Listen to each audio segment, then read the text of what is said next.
Coal ash, something you may not know. It may not resonate with you. But bad ash is plaguing our area, plaguing our state, and plaguing our nation. So first off, let's start with, what is coal ash? Coal ash is seen here in two spots. This is a coal-fired electric power plant, as much of Virginia is dependent on. In the second area, coal ash is found at the bottom of the boiler room after coal is burnt and coal is left over with the remaining ash. In addition, fly ash is found in the stack filters where coal smoke leaves the power plant. Thank you. So, according to the largest physician-led organization, PSR, coal ash contains toxic heavy metals to include arsenic, lead, mercury, cadmium, chromium, selenium, as well as aluminum, antimony, barium, beryllium, boron, chlorine, cobalt, manganese, molybdenum, nickel, thallium, vanadium, and zinc. And for that whole laundry list of things, you may be wondering, what can that do to you? It can cause cancer, nervous system impacts, cognitive defects and developmental delays, behavioral problems, heart disease, lung disease, respiratory distress, and kidney disease and failure. It can also cause reproductive problems as well as gastrointestinal illnesses and have large effects on birth defects. It can also cause impaired bone growth in children. And I don't know if you guys have taken away as deeply as I had, but if I thought that just one drink of tap water could cause any of these, I would stop as well. And yes, it sadly gets worse because coal ash is in fact closer than you think. We lying on the James River are at a trigger point for where coal ash can harm our community, and lawmakers may not be doing enough to protect us. Some people may think the common misconception that coal is somewhere far away, down in a spot in West Virginia in a mining town, or in somewhere in the hills where coal is prevalent. However, our close proximity to coal-fired power plants allow us to be in danger as well. So here's a map of the coal facilities and power plants in Virginia. To our north, the Brimo plant, and to our south, the Chesterfield plant. Both lie along the James River, as well as a multitude of other spots.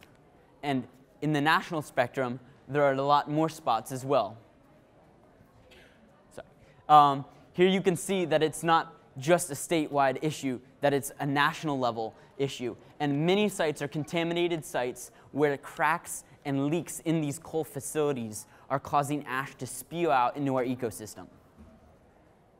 So, we may be asking why nothing is being done currently to help coal ash and to stop coal ash from contaminating our houses, our water, and our food. However, coal has become a political issue. It is sad to say that both sides are so worried about their own party lines that a true talk and consensus isn't being able to be reached, because people think that it's more of a one side or the other instead of a human problem. Science fiction says that the reliability of coal ash is dependent, or the reliability on coal is dependent on coal for our energy source. However, natural gas is making leaps and bounds. Renewable energy sources are taking over, and many things are not true. People try to say that pollution does not affect public health, but as you heard from that previous slide, it does. As well as coal is our most environmentally friendly and affordable source. That is also false as well. In fact, natural gas is the second and now coming up to be the leading source of our energy, clean and healthy in the US. A decline in the generation is due to Obama-era regulations, and that's also true.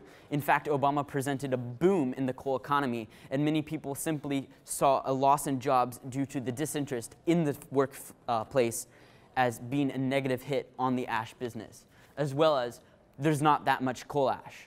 Well, let's take example the Chesterfield facility. The Chesterfield facility has twice as much as the Chesapeake facility to our south.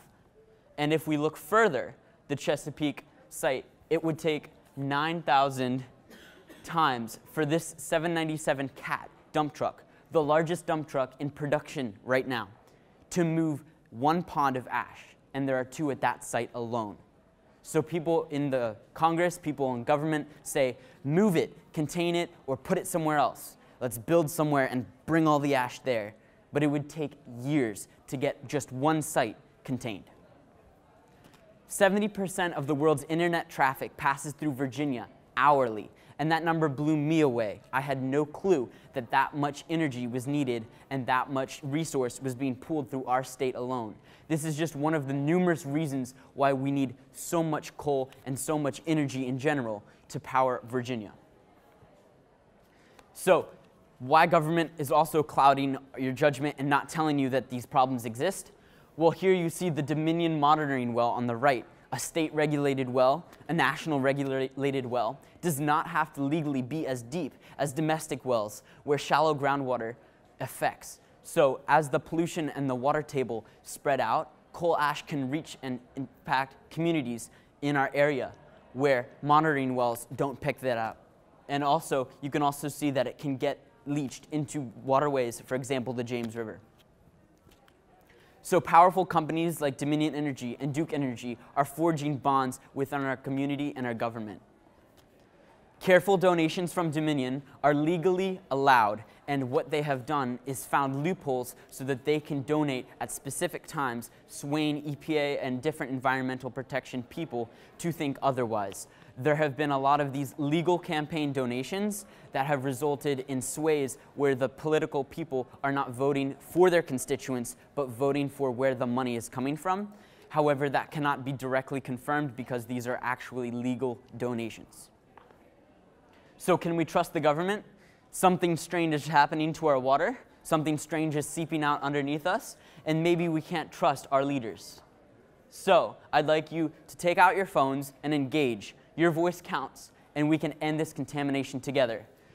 If you feel compelled, you can text RESIST to 50409. All you have to do is type in governor and type in coal ash of something like that, or whatever you feel is on your mind.